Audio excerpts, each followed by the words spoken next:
Alors bonjour, je m'appelle Sylviane, donc je suis cofondatrice de Intersex Belgium. À la base, Intersex Belgium, ce sont des personnes qui sont allées témoigner à l'ONU. Donc je suis co-signataire du deuxième rapport qui a été fait à l'ONU concernant la situation des personnes intersexes en Belgique.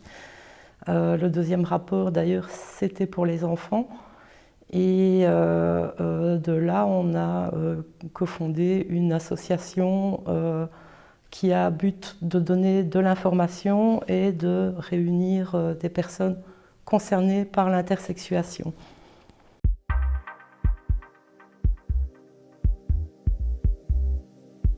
De manière très complexe, parce que le mot intersexe ou intersexuation, on ne l'a pas.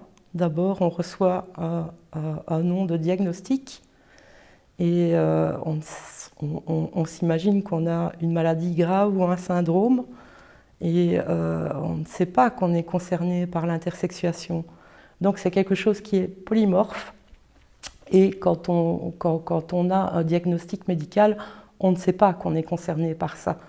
On nous explique qu'on est gravement malade, qu'il faut prendre des traitements, on explique à nos parents parfois qu'il faut être opéré et que c'est une très grave malformation. Et on entend ça, enfin moi j'ai entendu ça depuis l'enfance et on ne comprend pas que en fait c'est une variation génétique naturelle dans les espèces et notamment au sein de l'espèce humaine.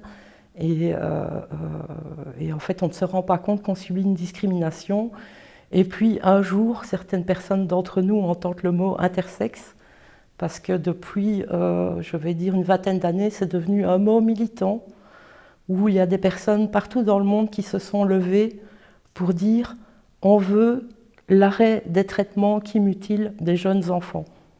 Ça, c'était la première revendication des personnes intersexes. Et de fait, moi, je peux dire que j'ai été mutilée entre mes 0 et mes 3 ans. Et je n'ai pas d'autres mots pour décrire ce qui me concerne moi.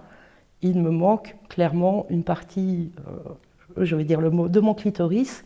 J'appelle ça une mutilation, point final.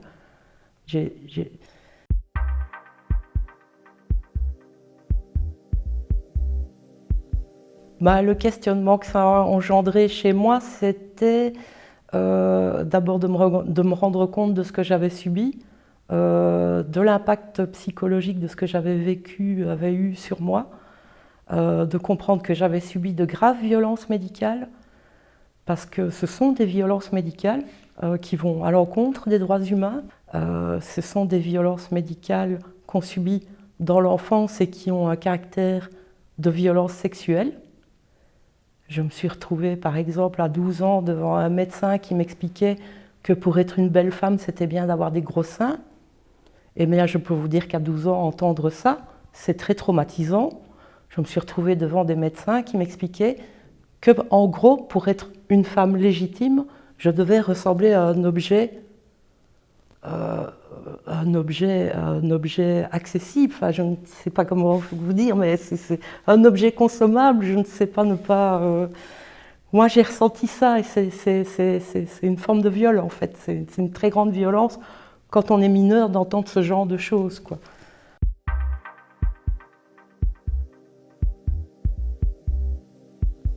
Toute ma vie, encore maintenant, j'ai des difficultés avec le corps médical. Les intersexuations, c'est quelque chose de polymorphe, notamment au point de vue du métabolisme hormonal. On vient au monde hors norme.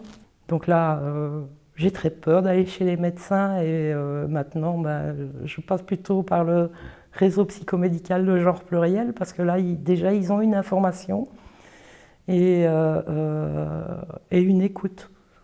Voilà. Tandis que d'autres médecins, quand je leur explique que je suis intersexe, ils ne savent pas, il y en a qui ne savent même pas que ça existe. Et comme j'ai des trous dans mes données médicales,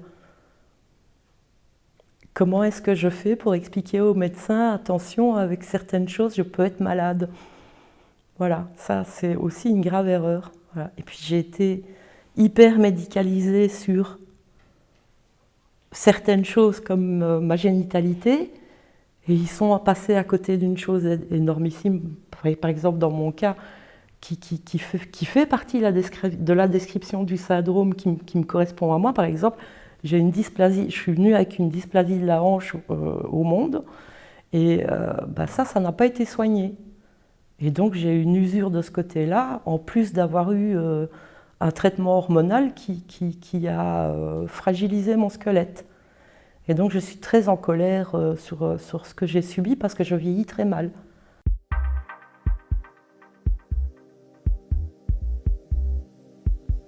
Mais quand je n'en parle pas, ce n'est pas perçu. Voilà. D'autant que moi j'ai un peu des difficultés à vivre socialement avec une barbe apparente, par exemple. Et donc je l'enlève. Et socialement, je ressemble à une femme, donc je n'ai pas de problème quand je n'en parle pas. Par contre, avec mes amis ou dans mon intimité, il faut quand même bien que j'explique certaines choses, et là, ça n'est pas toujours bien compris. Mais ça fait un tri, on va dire.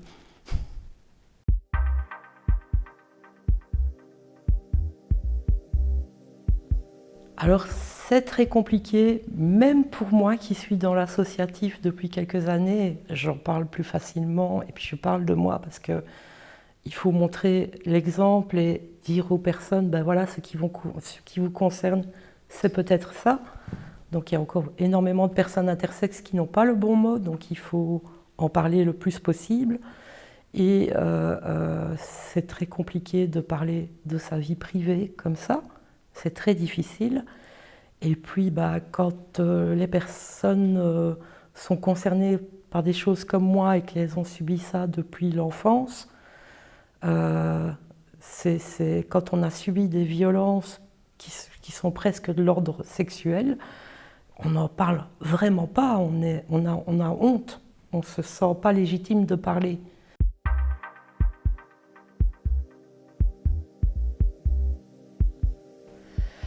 De venir trouver des associations de personnes concernées, que ce soit genre pluriel, Intersex Belgium et même des associations dites de patients, parce qu'ils ont des informations que le médecin généraliste ou certains spécialistes n'auront pas. Et de ne pas hésiter à aller trouver des personnes référentes qui sont concernées pour comprendre ce qui arrive à leur enfant et pouvoir mieux l'accueillir. Parce que quand l'intersexuation est visible à la naissance, c'est très surprenant pour les parents. Parce que d'abord, on n'en parle pas beaucoup, alors que ça peut concerner 1,7% de la population. Et il y a énormément de parents qui ont la surprise de voir arriver un enfant différent.